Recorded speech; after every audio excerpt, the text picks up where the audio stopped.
The Fourfold Noble Truth. The world is full of suffering. Birth is suffering, old age is suffering, sickness and death are sufferings. To meet a person whom one hates is suffering. To be separated from a beloved one is suffering. To be vainly struggling to satisfy one's needs is suffering. In fact, life that is not free from desire and passion is always involved with distress. This is called the truth of suffering.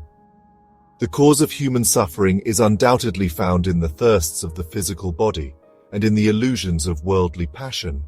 If these thirsts and illusions are traced to their source, they are found to be rooted in the intense desires of physical instincts.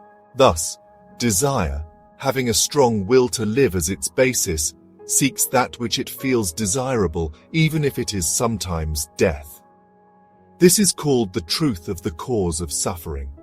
If desire, which lies at the root of all human passion, can be removed, then passion will die out, and all human suffering will be ended. This is called the truth of the cessation of suffering. In order to enter into a state where there is no desire and no suffering, one must follow a certain path. The stages of this noble eightfold path are right view, right thought, right speech, right behavior, right livelihood, right effort, right mindfulness, and right concentration. This is called the truth of the noble path to the cessation of the cause of suffering. People should keep these truths clearly in mind, for the world is filled with suffering, and if anyone wishes to escape from suffering, he must sever the ties of worldly passion, which is the sole cause of suffering. The way of life, which is free from all worldly passion and suffering, can only be known through enlightenment, and enlightenment can only be attained through the discipline of the noble eightfold path. All those who are seeking enlightenment must understand the fourfold noble truth. Without understanding this, they will wander about interminably in the bewildering maze of life's illusions. Those who understand this fourfold noble truth are called the people who have acquired the eyes of enlightenment. Therefore, those who wish to follow the Buddha's teachings should concentrate their minds on this fourfold noble truth and seek to make their understanding of its meaning clear. In all ages, a saint, if he is a true saint, is one who understands it and teaches it to others. When a person clearly understands the fourfold noble truth, then the noble eightfold path will lead one away from greed. And if a person is free from greed, one will not quarrel with the world. One will not kill, nor steal, nor commit adultery, nor cheat, nor abuse, nor flatter, nor envy, nor lose one's temper, nor forget the transiency of life, nor will one be unjust. Following the noble path is like entering a dark room with a light in the hand. The darkness will all be cleared away and the room will be filled with light. People who understand the meaning of the noble truths and have learned to follow the noble path are in possession of the light of wisdom that will clear away the darkness of ignorance. Buddha leads people merely by indicating to them the fourfold noble truth. Those who understand it properly will attain enlightenment. They will be able to guide and support others in this bewildering world, and they will be worthy of trust. When the fourfold noble truth is clearly understood, all the sources of worldly passion are dried up. Advancing from this fourfold noble truth, the disciples of Buddha will attain all other precious truths. They will gain the wisdom and insight to understand all meanings, and will become capable of preaching the Dharma to all the peoples of the world. Causation. There are causes for all human suffering, and there is a way by which they may be ended, because everything in the world is the result of a vast concurrence of causes and conditions, and everything disappears as these causes and conditions change and pass away. Rain falls, winds blow, plants bloom, leaves mature, and are blown away. These phenomena are all interrelated with causes and conditions, and are brought about by them, and disappear as the causes and conditions change. One is born through the conditions of parentage. His body is nourished by food, his spirit is nurtured by teaching and experience. Therefore, both flesh and spirit are related to conditions and are changed as conditions change. As a net is made up by a series of knots, so everything in this world is connected by a series of knots. If anyone thinks that the mesh of a net is an independent, isolated thing, he is mistaken. It is called a net because it is made up of a series of connected meshes, and each mesh has its place and responsibilities in relation to other meshes. Blossoms come about because of a series of conditions that lead up to their blooming. Leaves are blown away because a series of conditions lead up to it. Blossoms do not appear independently, nor does a leaf fall of itself out of its season. So everything has its coming forth and passing away. Nothing can be independent without any change. It is the everlasting and unchanging rule of this world that everything is created by a series of causes and conditions, and everything disappears by the same rule. Everything changes, nothing remains constant. Dependent origination. Where is the source of human grief, lamentation, pain, and agony? Is it not to be found in the fact that people are generally desirous? They cling obstinately to lives of wealth and honor, comfort and pleasure, excitement and self-indulgence, ignorant of the fact that the desire for these very things is the source of human suffering. From its beginning, the world has been filled with a succession of calamities, over and above the unavoidable facts of illness, old age, and death. But if one carefully considers all the facts, one must be convinced that at the basis of all suffering lies the principle of craving desire. If avarice can be removed, human suffering will come to an end. Ignorance is manifested in greed that fills the human mind.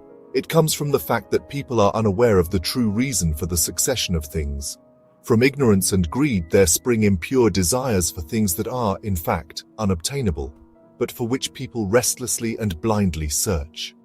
Because of ignorance and greed, people imagine discriminations where, in reality, there are no discriminations. Inherently, there is no discrimination of right and wrong in human behavior, but people, because of ignorance, imagine such distinctions and judge them as right or wrong. Because of their ignorance, all people are always thinking wrong thoughts and always losing the right viewpoint, and, clinging to their egos, they take wrong actions. As a result, they become attached to a delusive existence. Making their deeds the field for their egos, using the working of discrimination of the mind as seed, beclouding the mind by ignorance, fertilizing it with the rain of craving desires, irrigating it by the willfulness of egotism. They add the conception of evil, and carry this incarnation of delusion about with them. In reality, therefore, it is their own mind that causes the delusions of grief, lamentation, pain, and agony. This whole world of delusion is nothing but a shadow caused by the mind. And yet, it is also from this same mind that the world of enlightenment appears. In this world, there are 3 wrong viewpoints. If one clings to these viewpoints, then all things in this world are but to be denied. First, some say that all human experience is based on destiny. Second, some hold that everything is created by God and controlled by His will. Third, some say that everything happens by chance, without having any cause or condition. If all has been decided by destiny, both good deeds and evil deeds are predetermined. Weal and woe are predestined. Nothing would exist that has not been foreordained. Then all human plans and efforts for improvement and progress would be in vain, and humanity would be without hope. The same is true of the other viewpoints, for if everything in the last resort is in the hands of an unknowable God, or of blind chance, what hope has humanity except in submission? It is no wonder that people holding these conceptions lose hope and neglect efforts to act wisely and to avoid evil. In fact, these 3 conceptions or viewpoints are all wrong. Everything is a succession of appearances, whose source is the accumulation of causes and conditions. Impermanency and egolessness. Though both body and mind appear because of cooperating causes, it does not follow that there is an ego personality. As the body of flesh is an aggregate of elements, it is, therefore, impermanent. If the body were an ego personality, it could do this and that as it would determine. A king has the power to praise or punish as he wishes, but he becomes ill despite his intent or desire. He comes to old age unwillingly, and his fortune and his wishes often have little to do with each other. Neither is the mind the ego personality. The human mind is an aggregate of causes and conditions. It is in constant change. If the mind were an ego personality, it could do this and that as it would determine. But the mind often flies from what it knows is right and chases after evil reluctantly. Still, nothing seems to happen exactly as its ego desires. If one is asked whether the body is constant or impermanent, he will be obliged to answer impermanent. If one is asked whether impermanent existence is happiness or suffering, he will generally have to answer suffering. If a person believes that such an impermanent thing, so changeable and filled with suffering, is the ego personality, it is a serious mistake. The human mind is also impermanent and suffering. It has nothing that can be called an ego personality. Our true body and mind, which make up an individual life, and the external world surrounding it, are far apart from both the conceptions of me and mine. It is simply the mind clouded over by impure desires and impervious to wisdom that obstinately persists in thinking of me and mine. Since both the body and its surroundings are originated by cooperating causes and conditions, they are continually changing and never can come to an end. The human mind, in its never-ending changes, is like the flowing water of a river or the burning flame of a candle. Like an ape, it is forever jumping about, not ceasing for even a moment. A wise man, seeing and hearing such, should break away from any attachment to body or mind if he is ever to attain enlightenment. There are 5 things which no one is able to accomplish in this world. First, to cease growing old when he is growing old. Second, to cease being sick. Third, to cease dying. Fourth, to deny extinction when there is extinction. Fifth, to deny exhaustion. Ordinary people in the world sooner or later run into these facts, and most people suffer consequently, but those who have heard the Buddha's teaching do not suffer because they understand that these are unavoidable. There are 4 truths in this world. First, all living beings rise from ignorance. Second, all objects of desire are impermanent, uncertain, and suffering. Third, all existing things are also impermanent, uncertain, and suffering. Fourth, there is nothing that can be called an ego, and there is no such thing as mine in all the world.